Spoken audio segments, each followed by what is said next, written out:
அவரை தியானிக்கிறதான இனிதான பகுதியிலே உங்களை சந்திப்பது மிகவும் சந்தோஷம். இன்றைய பரிசுத்த வேதாத்தில் மத்திய சுவிசேஷம் 6ஆம் அதிகாரம் 25ஆம் வசனம்.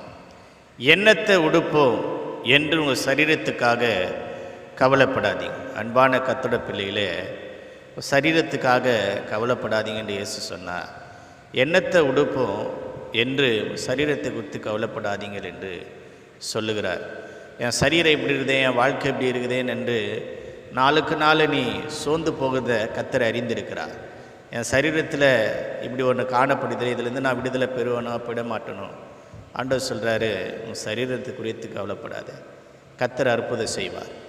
ரெண்டாவது பார்க்குறோம், மத்திய 6:31 பார்க்குறோம், எண்ணத்தை உண்டு எண்ணத்தை குடிப்போம் எண்ணத்தை உடுத்துவோம் என்று கவலைப்படாத.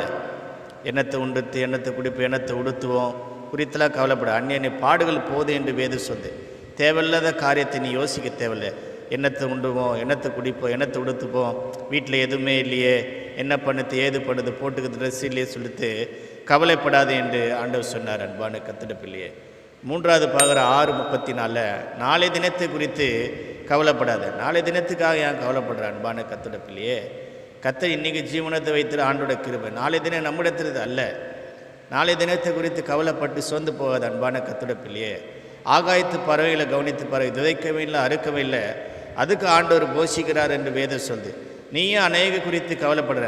அதனால தான் மாத்தாளை குறித்து ஆண்டவர் கேட்டார், நீயும் அநேக காரியத்தை குறித்து கவலைப்பட்டு கலங்குறா, மரியாலோ தன்னை விட்டு எடுப்படாத நல்ல பங்கு தெரிந்துடா. இயேசுவோட பாதத்தில் உட்காரு, எல்லா பிரச்சனையும் எல்லா காவலும் எல்லா பாரங்களும் கடந்து போகும். அதனால தான் வேதம் சொல்லுது, உங்கள் கவலையெல்லாம் அவர் மேலே வைத்திருக்கு, உங்கள் பாரத்தை எல்லாம் உங்கள் கவலையெல்லாம் என்று வசனம் சொல்லுது. நீ ஏன் யோசித்து கொண்டிருது? கவலைப்படாத, கர்த்தர் உன்னோடு இருக்கிறார். அந்நிய நாட்களில் உன் தேவைகளை சந்திக்கப்படும். ஆமே.